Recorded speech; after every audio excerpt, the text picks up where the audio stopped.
Annuities, do you remember what annuities are? What's different between an annuity and like just a regular bank account which you've got money in and it's growing? What's the difference?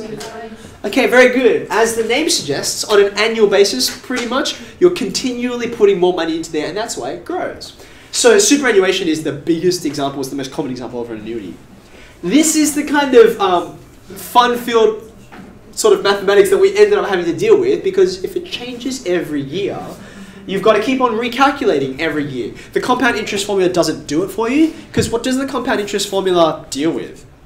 You put money in and then what happens? Yeah, it just occurs interest and just time passes, right? But this is different. Each subsequent year, you start to reinsert more money and that additional money gets more interest, okay? We noticed pretty quickly this is a very laborious way to go about it. It wasn't the only way. I showed you, you could also use a table and you could say, all right, if I'm in there for 5 years, on 5 different occasions, at the beginning of the year, end of the year, whatever, you would put in your sum of money, right? And so that first sum of money that you put in, it's going to be in there for a grand total of however many years, and you can work out its interest.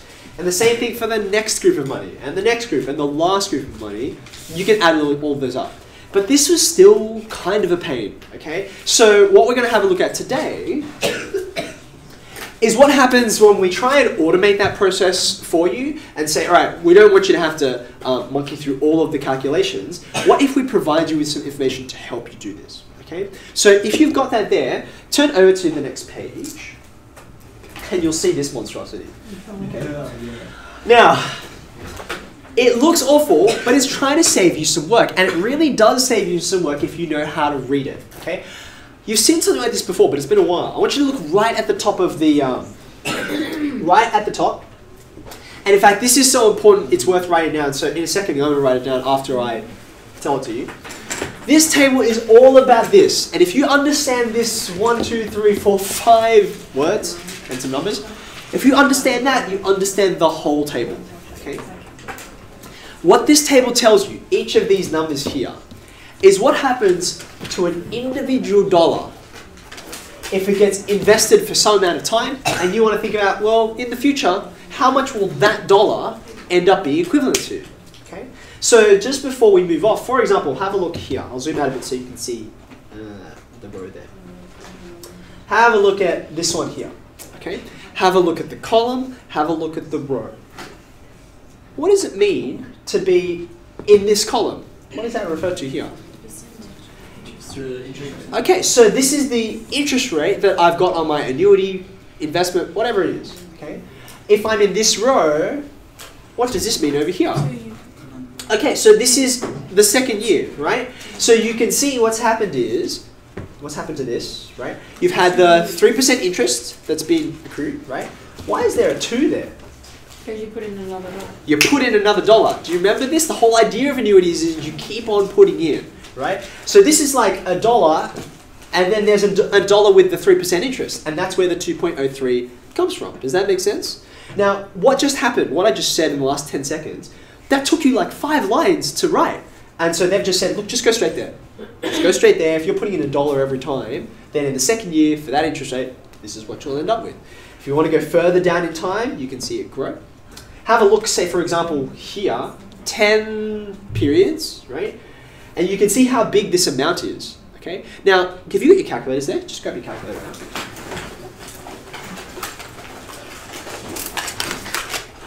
Again, I want to make this contrast between an annuity and if you're doing just compound interest, okay? Now the compound interest formula is easy enough for us to remember. It starts with an A. What's it got after that? Compound interest. Bracket 1 plus the rate. Oh, wait. I have brackets, but there's something before the brackets. P. The principal. And then inside the brackets. And then up the top. Good. So what this tells you is, if you've got a principal, if you invest it for an amount of time at a certain rate, this is what you get out. Now have a look. I'm asking us to have a look at this last row down here. So that period, 10, where does it belong in this formula? It's the amount of time, the number of time periods. So I'm going to make a 10 up there. What goes inside the brackets? It's 1 plus, 0. What's the example we were particularly looking at? 0.03. Yep, so 3%, that would be the way I write it as a decimal. and have a look again at the title. How many dollars am I investing? One. Okay. Now go ahead, crunch that through. What do you get? That's sad. What do you get? 1.3439. 1.34? Yeah. Okay. So this is what happens if you put the dollar in and then you just let it sit there for 10 years. But look at this. What's going on? Why is this number so enormous? Because you added another dollar. It's because you kept on putting dollars in, right? So this, the lion's share of this is the $1 that you kept on inserting. And then the 1.4639, that's the extra interest that you've accrued. Does that make sense? That's why these numbers that take off so quickly, because you keep reinvesting. Okay, so how would we summarize this? Underneath the heading of, I suppose you would call this future values from tables. That's what I would call this. Future values from tables.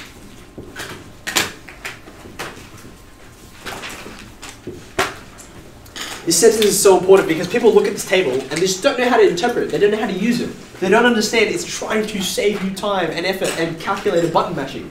Okay? Future values from tables. The cells each describe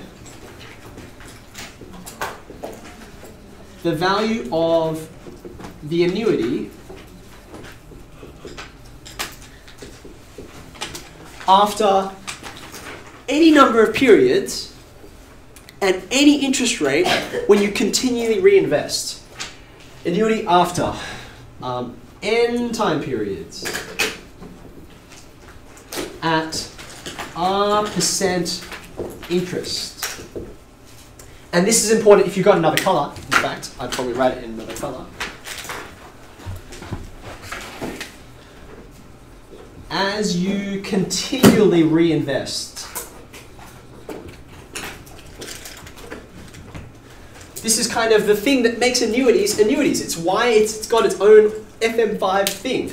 This is the big idea, and it's why this table is necessary. Because if we didn't continually reinvest, just get your calculator out, just put it in the compound interest formula. That's all you need to do. Okay. Now, let's have a look at a question and see how to answer this.